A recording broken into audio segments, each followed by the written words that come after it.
going on, Dolphins? It is your boy Dillon, and so obviously I just made my video a little bit ago. The breaking news about Gase being fired. I just finished watching the press conference from Stephen Ross and Chris Grier. So first off, if you haven't seen my other video yet, just to recap, Adam Gase has been fired. Chris Grier has now been promoted. And to give you further details, promoted to overseeing football. He is the general manager, and he oversees football, and he reports directly to Stephen Ross. Whoever the new head coach is going to be is going to report directly to him. He's got say over everything, final say over everything. And Mike Tannenbaum has been reassigned within the organization. So they're getting rid of, I still can't even believe it, honestly. But they're getting rid of, one of the most promising young head coaches who made, I know people don't view it this way, but made a lot out of nothing, particularly the past 2 years with all of the shit that he's had to deal with. And he gets no thanks for it, and he just gets fired for it. And I think this is a death sentence on the franchise. I took some notes and stuff when I was watching this press conference. So first, as much as I hate to say this, guys, expect a shitty season next year. And I hope, I hope that I'm wrong about these things that I'm saying and that I think right now. I hope I'm wrong, but unfortunately, the only way that's going to be the case is by proof. And so we're going to have to see it. And I'll love to admit that I was wrong. I would love to, absolutely love to. So I look forward to that day, but unfortunately I don't see that being the case. So that was the first thing. Expect a shitty season. I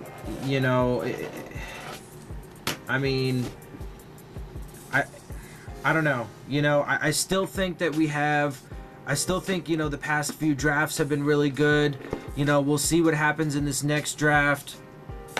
Hopefully we can get some more, good young players. We do have, I think that, once we get all these guys off of injured reserve, the guys that we had at the beginning of the year and so on and so forth, I still think we have a really good team. The thing is, though, is that team was built in Gase's image. It was built in Gase's image. So now the new head coach has to take, 1, 2, 3 years to build the team in his image, which doesn't even make any sense, because how's that even going to work when Chris Grier has... Now, I love Chris Grier, and one of the other things I wanted to say is congrats to him on the opportunity and so on. I think he is a great personnel guy. And he is a major reason why we have had good drafts the past few years. And, hopefully he can do good things. And again, hopefully I'm wrong, but he's got the final say over everything. So it's not... He did say, to be fair, in the press conference, that the head coach and him have to share a vision for how they are going to, proceed and move forward. Which obviously makes sense. You guys have to be on the same page. But, the coach, it's not really going to be building it in the coach's image. It's going to be building it in Chris Grier's image. But either way, it's got to be done and built into that person's image after spending the past 3 years building it into Gase's image. And, so another thing is... I feel like there was a lot of false praise for Gase at the beginning. Ross was like, and Ross was like, he did a lot of good things for us. He gave us his all, blah, blah, blah. He loves football. He wants to win. Oh, but, I'm gonna fire him, when he's on the verge of getting us the sustained success that I say that I want. Grier was like, he bled and sweat for this, blah, blah, blah. And he did. And he gave everything, and he got rewarded with being fired. And again, so another thing, because Grier actually mentioned injuries a little bit, not a whole lot, but he mentioned them. And that's the thing, man, is you're firing the dude because he went 7-9 this year when the team that was built in his image was decimated by injuries, and you know what? Something that's totally out of his control. He got fired for shit that's not his control whatsoever, which is absolutely ridiculous.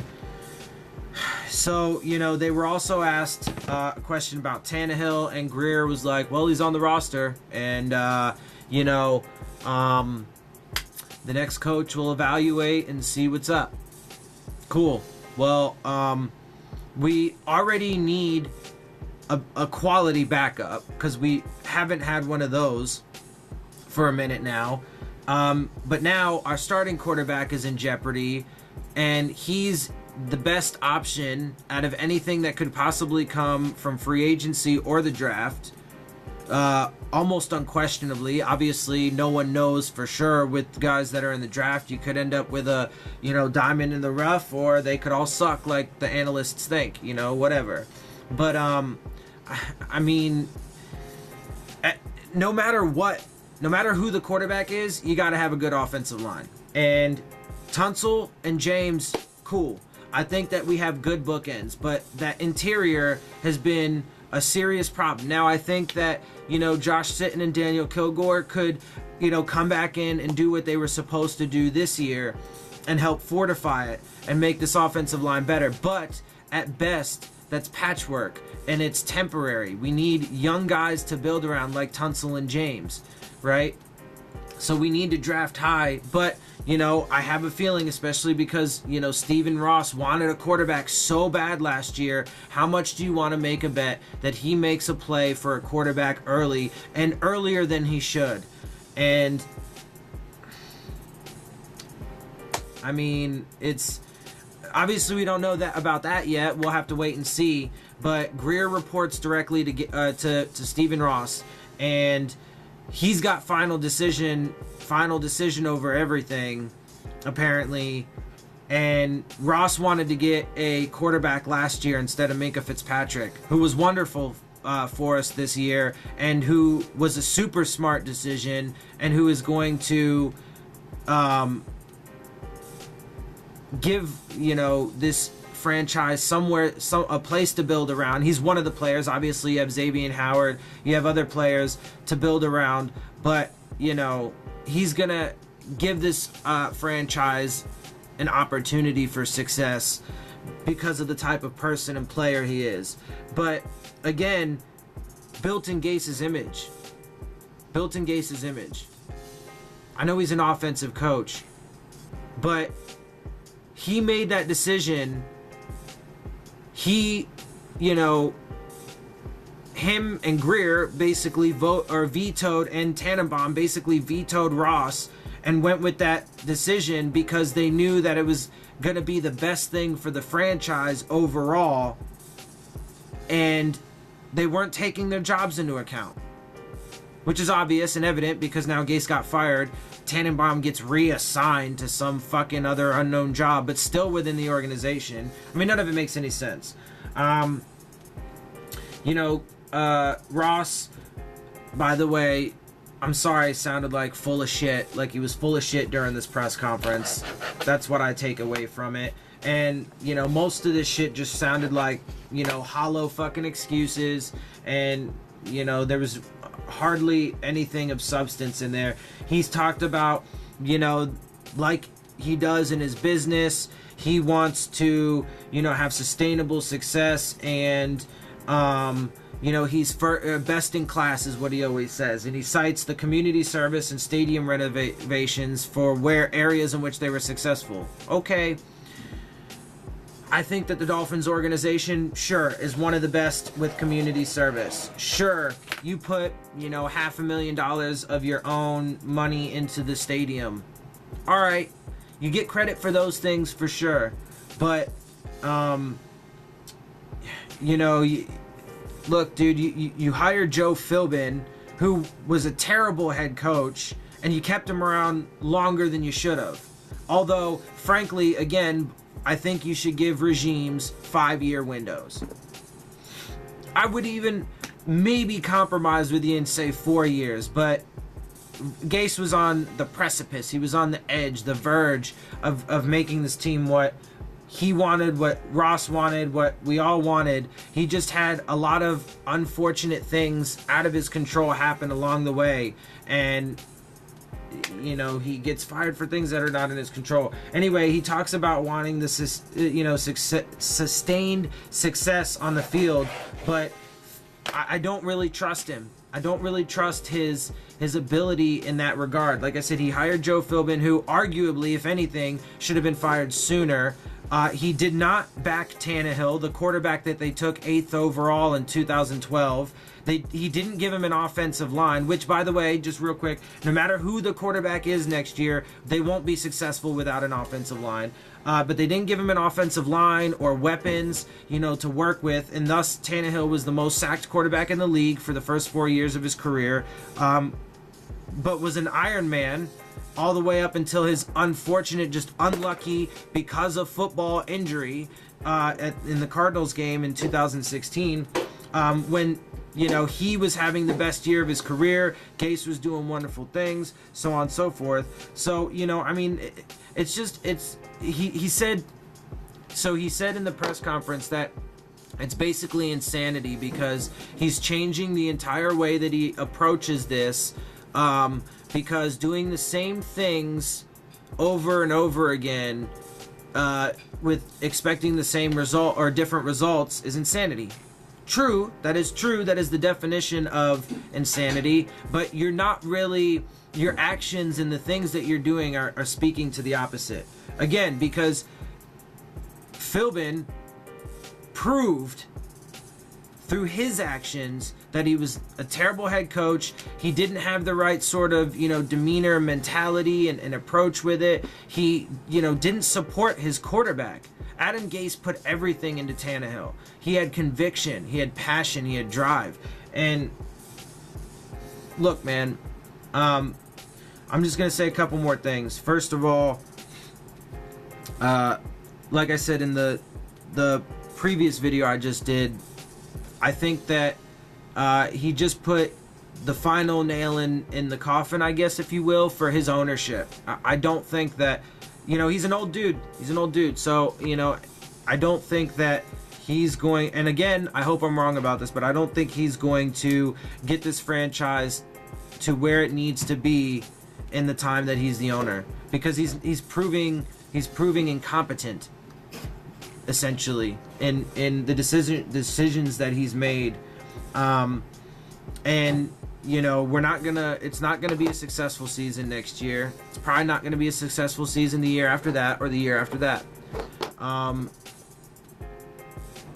Again, I hope I'm wrong, but honestly, what I want, the one thing that I want a new owner.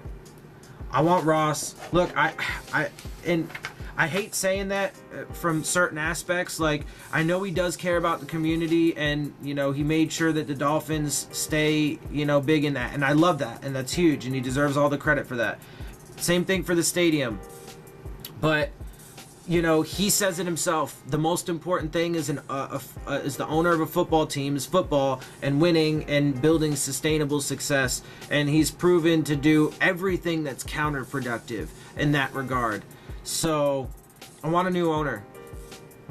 I want him to sell the team, and I want a new owner that, I don't know who, I don't know, what, but he needs to sell the team, and he needs to give it to somebody else, because he's proven, and in my opinion, this move just continues to validate that he doesn't know. He doesn't know what the right decisions are, and he doesn't know when to make them. The best decision he made was hire Adam Gase 3 years ago. The worst decision he's made was fire Adam Gase today.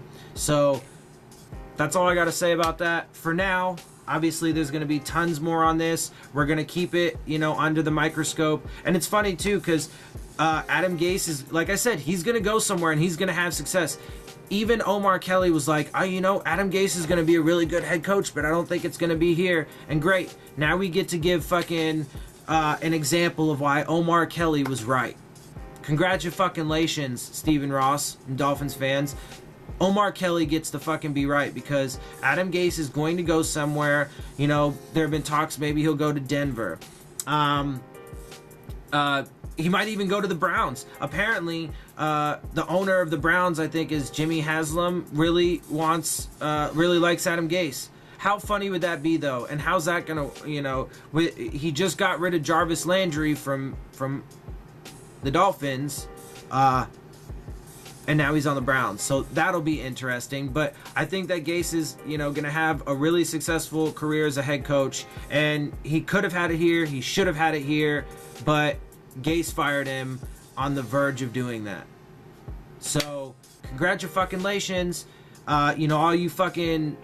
I'm sorry, and I'm not talking to everybody, but all you dumbass fans that fucking, think doing shit like this is going to be successful. And again, I hope I'm wrong, and I would love for y'all to be able to come back and be like, look, see, you were fucking wrong. But I mean, mark my words, dude, this is the death of the franchise, at least for the next few years, and probably until Stephen Ross steps down as owner and sells the team. So with that, guys, that's all I've got for right now. I'm gonna go ahead and sign off. I have their press conference for you, so I'm gonna add that into the end of this video. Jesus Christ. And anyway, so I hope you guys like my videos. I'm a stay, I'm, like I said, as much as I've been disheartened with the way that the NFL is going in general, and certainly with these decisions that have been made, I mean, I'm a diehard fan. I'll never waver on that. I'll always, persevere and find a way to be uplifting and try and look at the positives. But right now is a time for trying to realistically, reflect on the current situation, and evaluate the situation. And unfortunately, that's not a positive thing in my mind. So, but I will persist, guys. I'm not going anywhere. I'm gonna keep doing these videos for you, and I'm gonna keep trying to be, another voice out there. Hopefully, I would love to be, a voice of reason and, logic and healthy, positive perspective. So I hope I can do that for you guys. And if you guys like my videos, please subscribe, hit the like button, hit the bell if you want to get the alerts. Leave your questions, comments, and concerns down in the comment section. And also follow me on Twitter at Dillon Tartaro. And with that, guys, I hope you enjoyed the interview. I didn't really. It is what it is. But I'll see y'all soon. Fins up.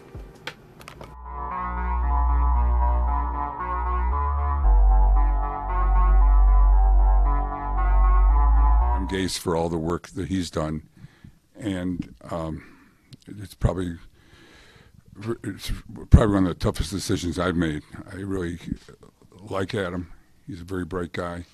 He's worked his tail off, and unfortunately, things didn't go the way we all hoped. A lot has been written over the last couple weeks, I guess. I'd like to say all you guys were wrong, because I didn't make a decision till probably last night, after that game, thinking about it. And I don't know where somebody got the information from, but the decision was really just made. I'm very proud of the organization, what we've accomplished. I think we've succeeded in everything from my aspect when I first bought it, except winning on the football field. And basically the decision was really made as I looked at it and seeing that today we're no further along than when I really bought the team.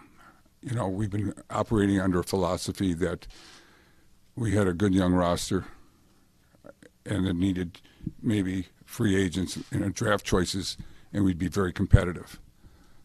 To keep operating under that philosophy is really be like the definition of insanity, doing the same thing and really expecting a different result.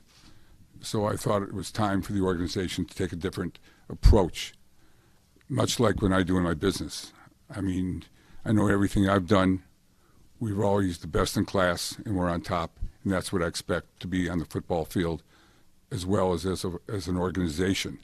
I think you see what we've done as an organization that Tom Garfunkel has led, and where we've done. You've seen what we've done with the stadium, creating a better environment for the fans, and doing everything really the right way. Watching our ticket sales grow, and what we've done in the community. I'm very proud of that. But what I'm not proud of is what we've done on the football field, and that's what I owe to the fans. And I take total responsibility myself. So today, in making that decision, I knew when I look at where we are, I think we really have to take a different approach in how we do it. Because what you want, what I want, is really sustaining winning seasons and having an organization that is used to winning, because that's what people in Miami expect. That's what the fans want and the fans deserve. So basically, the thought is we're going to look to really build this organization based on our needs.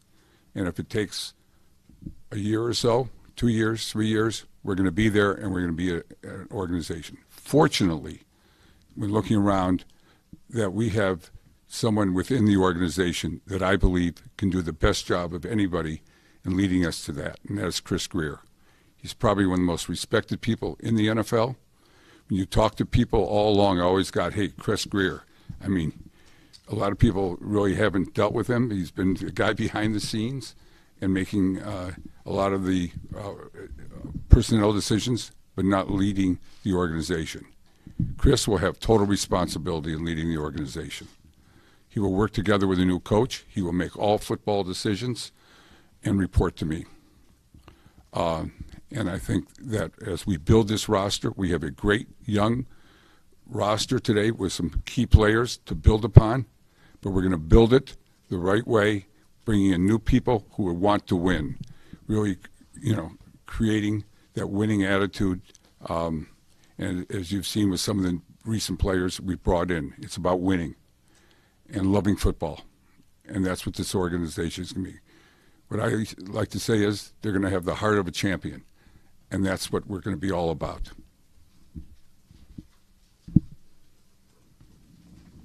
For me, I'd like to thank Steve for the opportunity.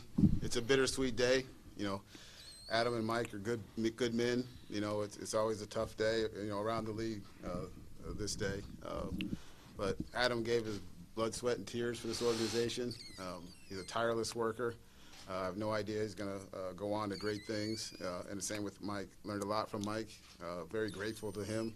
And it's hard to them. You think about their families going forward. I know Steve had a very tough decision, and I said I didn't know anything going on really until this morning. So, again, looking forward to the future. I'm excited that Steve has entrusted me to lead the organization. I think some of you that have followed us kind of know a little bit of my background and what I believe in, and so those people that have mentored me over the years, and I've talked to them, and there's kind of a way I believe in building a football team and going forward. That's what we're going to do. And the ultimate goal is to win Super Bowls and championships and be a consistent winner, as Steve said. It's not about winning one year and then falling back and doing. We want to build this thing the right way, where it's long, sustained success, where the fans are happy, Steve's happy, and we're winning for long periods of time. All right, so we'll open it up to questions. Steve, there was a report today that you had asked Adam to give up control that he had contractually over the 53-man roster. Is that accurate? And if he had said yes, would he still be? That is not accurate. It was never discussed. Steve, what ultimately led to the decision to re-sign Mike Tannenbaum and ultimately fire out Phins? As I said, I think that we're going in a direction of building something and looking to build an organization that can be sustainable and winning, not just signing a few free agents that are older and with a few draft choices and think you're going to be a contender. You mentioned even if it takes a year, you want to build this the right way. Does that mean that you look into the draft for potential quarterback replacements? You look for a way to build That's correct. Steve, why keep, just put in plain terms, why keep Chris when he's part of the regime? What did you see differently in his decisions or where he can take the team? Well, when you talk to people in the NFL, I think Chris is probably one of the most respected personnel people involved. I think Chris has been with the organization a long time. He's earned the respect of everybody within the organization. I've worked with him and watched him grow, and I think, that he is really probably the best person that I could find for this job, and I think he is, and I'm very happy with that decision. Chris, how would you summarize your team-building philosophy? Not to get in a whole lot of details. You know me, I don't really throw it out there for you guys, but again, look who I started with. It was Bill Parcells years ago.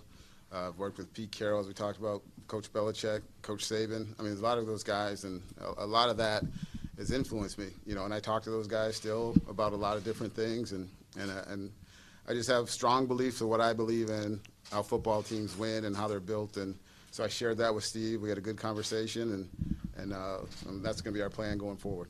Chris, what do you think the number one ingredient this team is missing?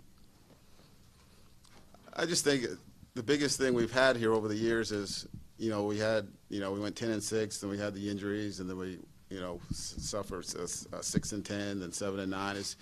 It's just being consistency and knowing who you want to be. You've always talked about, what kind of team you want to be, but then, as Steve said, there's times where you get caught up in some things where you may sign something or you stray from that. But if you have a vision for what your team wants to be, you stay with it, and you build it the right way, you can build winners in this league, and guys have shown that across the league. Steve, you said you made a decision last night. When were the players notified? Pardon? So when were the players notified that would not be retiring? This morning. Steve, you talked about not signing a bunch of free agents who are older. Moving forward, do you want the roster to be constructed primarily of young players, be it young free agents, maybe coming off a rookie contract or two, plus draft picks? Correct. I want players who love football, who want to win, where winning is the most important thing. Chris, do you have any sort of timetable in terms of hiring a coach? We're starting that process immediately, So for us, as soon as we finish this press conference, I'm going to go upstairs and get working on it right now. Chris, is it important that the next head coach have prior NFL and coaching experience? I don't think so. I don't think you can't rule out anything. There's good football coaches, pro and college, and I think we're going to investigate every avenue. I know for us, the important thing will be finding the right guy that kind of believes in some of the same things I do in terms of building a team, but I'm also flexible enough that if he presents his ideas and we think it's good, that it's going to be a collaboration, everything we do still. I know we talk about having control and I'm over it, yeah, but it's not going to work if he and I don't share a vision to implement that plan throughout the organization. Chris, is Ryan Tannehill part of next season with the Dolphins? Yeah, because right now he's on the roster. Again, the next head coach is going to come in and he'll evaluate the roster as well, and so again, we'll work through that once that guy's hired. We'll take a couple more. Steve, just in thinking and parting ways with Coach Gase, why did you ultimately feel like that was the right thing to